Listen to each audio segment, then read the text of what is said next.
여러분, 지금 통장에 있는 돈의 가치가 1년 뒤에도 똑같을 거라고 확신하시나요? 1997년 IMF 외환위기가 터지기 딱 한 달 전에도 사람들은 여느 때와 다름없는 평범한 목요일을 보내고 있었습니다. 회사에 출근하고 점심 메뉴를 고민하고 퇴근길에 마트에 들러 장을 봤습니다. 누구도 다음 달에 나라가 국제통화기금에 손을 벌리게 될 거라고는 생각하지 않았습니다. 국가가 무너지는 건 영화처럼 어느 날 갑자기 펑 하고 터지는 게 아닙니다. 훨씬 더 조용하게, 훨씬 더 천천히 우리 삶을 조여옵니다. 그리고 지금 그때와 비슷한 신호들이 하나씩 들어오고 있다는 이야기가 나오고 있습니다. 오늘은 그 조용한 붕괴가 어떻게 시작되는지, 지금 우리 경제에 어떤 신호가 켜져 있는지, 그리고 만약을 대비해서 개인이 실제로 뭘 준비해야 하는지 순서대로 짚어보겠습니다. 먼저 왜 위기는 항상 갑작스럽게 느껴지는지부터 보겠습니다. 역사 속에서 무너진 나라들을 보면 공통점이 하나 있습니다. 붕괴 직전까지도 겉으로는 멀쩡했다는 겁니다. 1997년 한국도 그랬고, 2001년 아르헨티나도 그랬고, 2010년 그리스도 그랬습니다. 주가지수는 크게 안 흔들리고 뉴스도 평소랑 비슷하고 사람들은 여전히 카드를 긁고 여행을 다녔습니다. 그런데 그 이면에서는 신뢰라는 게 조금씩 무너지고 있었습니다. 여기서 신뢰란 은행에 맡긴 내 돈이 언제든 내 손에 돌아올 거라는 믿음, 정부가 발행한 화폐가 내일도 오늘과 비슷한 가치를 가질 거라는 믿음, 이런 것들입니다. 이 믿음이 눈에 보이게 깨지는 순간은 갑작스러워 보이지만 사실 그 전에 몇 달, 몇 년에 걸쳐 조금씩 금이 가고 있었던 겁니다. 뉴스 헤드라인에 위기라는 단어가 뜨는 시점은 사실 위기의 끝자락이지 시작이 아닙니다. 그래서 지금부터 말씀드릴 내용은 아직 헤드라인에 크게 안 나온 그 금이 가는 소리에 가깝습니다. 두 번째, 숨겨진 국가부채 이야기를 해보겠습니다. 정부가 공식적으로 발표하는 국가부채는 1100조 원 수준입니다. 숫자만 보면 커 보이지만 우리나라 경제 규모를 생각하면 아직 관리 가능한 수준이라고들 말합니다. 문제는 이 숫자에 안 잡히는 부채가 훨씬 크다는 데 있습니다. 공기업 부채, 지방정부 부채, 그리고 앞으로 지급해야 할 연금, 의무까지 다 합치면 3천조 원을 넘어갈 수 있다는 추정이 나옵니다. 감이 잘 안 오실 수 있으니 두 가지로 비교해 보겠습니다. 서울 아파트 평균 가격을 10억 원으로 잡으면 3천조 원은 그 아파트를 300만 채 살 수 있는 돈입니다. 우리나라 전체 가구 수가 2천만 가구 정도니까 15명 중 1명에게 아파트를 한 채씩 나눠줄 수 있는 규모입니다. 또 다른 방식으로 5천원짜리 아메리카노로 환산하면 6천억 잔입니다. 전 국민이 매일 아메리카노를 한 잔씩 마셔도 30년 넘게 마실 수 있는 돈이라는 겁니다. 이 정도 부담은 결국 누군가 갚아야 합니다. 정부는 세금을 걷거나 화폐를 더 찍어내거나 지출을 줄이거나 이 세 가지 중 하나를 선택하게 됩니다. 세금이 오르면 월급에서 떼가는 돈이 들고 화폐를 더 찍으면 물가가 오르면서 내 돈의 가치가 조용히 깎이고 지출을 줄이면 복지와 공공서비스가 축소됩니다. 어떤 선택을 해도 부담은 결국 국민 개개인에게 돌아온다는 게 핵심입니다. 세 번째, 우리가 당연하게 믿고 있는 은행 시스템 이야기입니다. 여러분이 은행에 100만 원을 맡기면 은행이 그 100만 원을 금고에 그대로 보관하고 있을 거라고 생각하시나요? 실제로는 그렇지 않습니다. 은행은 예금의 일부만 남겨두고 나머지는 대출로 내보냅니다. 이걸 부분지급 준비제도라고 부르는데 전 세계 거의 모든 은행이 이 방식으로 운영됩니다. 평소에는 문제가 없습니다. 예금자들이 동시에 돈을 찾으러 오는 일이 거의 없기 때문입니다. 그런데 만약 사람들이 한꺼번에 내 돈을 지금 당장 찾아야겠다고 몰려드는 순간이 오면 이야기가 달라집니다. 은행은 그만큼의 현금을 갖고 있지 않기 때문에 순식간에 위기에 빠질 수 있습니다.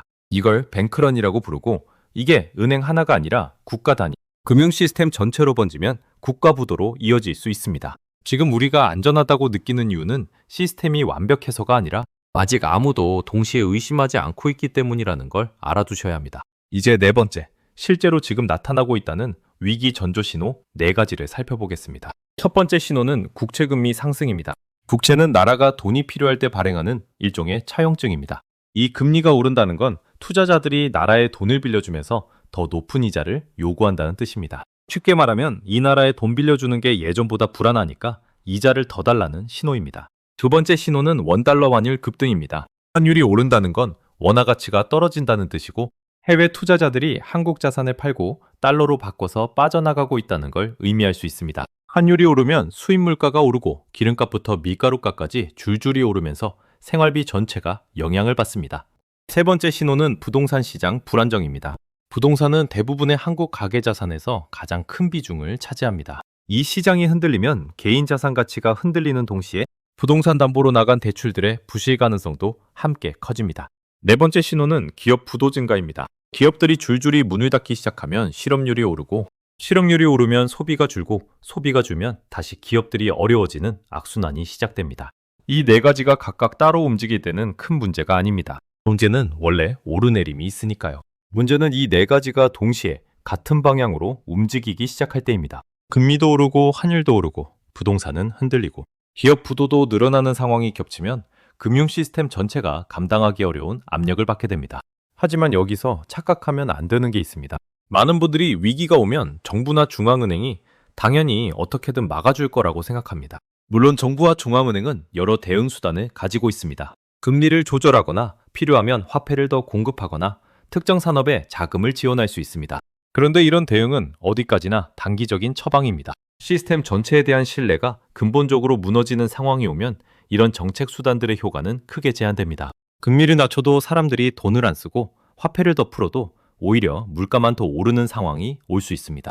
실제로 그리스는 유럽연합의 지원을 받고도 회복까지 10년 가까이 걸렸습니다. 정부와 중앙은행이 마법사처럼 모든 걸 해결해 줄 거라는 기대는 위험할 수 있습니다. 그렇다면 실제로 국가가 부도 상황까지 몰리면 무엇부터 사라질까요? 국가 부도는 단순히 돈이 부족한 상황이 아닙니다.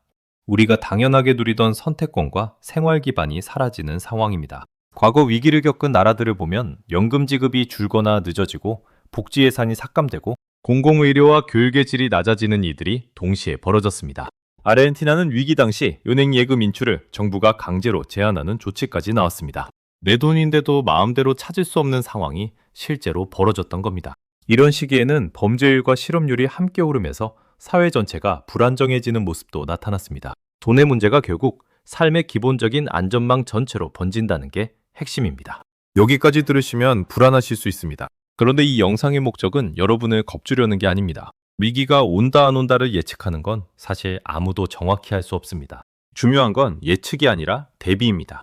그래서 지금부터는 실제로 개인이 준비할 수 있는 것들을 정리해 보겠습니다. 첫 번째, 현금 비상금입니다. 최소 3달에서 6달 정도의 생활비를 언제든 꺼내 쓸 수 있는 형태로 준비해 두는 게 기본입니다. 두 번째, 변동금리 대출 정리입니다. 금리가 갑자기 오르는 상황에서는 변동금리 대출을 갖고 있는 게 가장 먼저 타격을 받습니다. 가능하다면 고정금리로 바꾸거나 대출 규모 자체를 줄이는 걸 고려해야 합니다. 세 번째, 실물자산 일부 확보입니다. 화폐 가치가 흔들리는 상황에서는 현금만 들고 있는 것도 위험할 수 있습니다. 자산의 일부를 금이나 달러 같은 실물 또는 실물에 가까운 자산으로 분산해 두는 것도 방법입니다. 네 번째, 대체 불가능한 기술과 능력입니다. 위기 상황에서 가장 강한 자산은 사실 돈이 아니라 어떤 상황에서도 돈을 벌 수 있는 능력입니다. 특정 회사나 산업에만 의존하지 않는 어디서든 통하는 기술을 하나쯤 갖고 있는 게 중요합니다. 다섯 번째, 건강관리입니다. 위기 상황에서는 의료 서비스의 질과 접근성이 떨어질 수 있습니다. 평소에 건강을 관리해 두는 게 결국 가장 확실한 리스크 관리입니다. 여섯 번째, 인간관계 네트워크입니다. 역사적으로 위기 상황을 잘 버텨낸 사람들을 보면 혼자가 아니라 서로 도울 수 있는 관계망을 가지고 있었습니다. 정보를 나누고 필요할 때 서로 도움을 주고받을 수 있는 관계가 결국 돈으로 살 수 없는 자산이 됩니다. 이 6가지를 다시 정리하면 결국 순서가 있습니다. 돈보다 능력이 먼저고 능력보다 더 중요한 건 심리적인 안정입니다. 패닉에 빠져서 성급하게 자산을 다 팔거나 무리한 결정을 내리는 게 오히려 가장 위험한 선택이 될 수 있습니다. 그리고 마지막으로 한 가지 더 말씀드리고 싶은 게 있습니다. 위기는 언제나 공포의 얼굴만 하고 오는 게 아닙니다. 역사를 돌아보면 큰 변화의 시기마다 새로운 기술과 새로운 산업이 함께 등장했습니다. 경제가 흔들릴 때 무너지는 사람이 있는 반면 미리 준비하고 이해하고 있던 사람들은 오히려 그 시기를 기회로 바꿨습니다. 결국 오늘 준비한 이 내용의 핵심은 공포가 아닙니다. 중요한 건 위기가 온다 안 온다를 맞히는 게 아니라 내 상황에 맞게 미리 준비해두는 사람이 되는 겁니다. 여러분은 지금 이 6가지 중에서 몇 가지나 준비가 되어 있으신가요? 댓글로 여러분이 가장 먼저 준비해야겠다고 느낀 항목 하나만 남겨주세요. 시청해주셔서 감사합니다. 좋아요, 구독 부탁드립니다.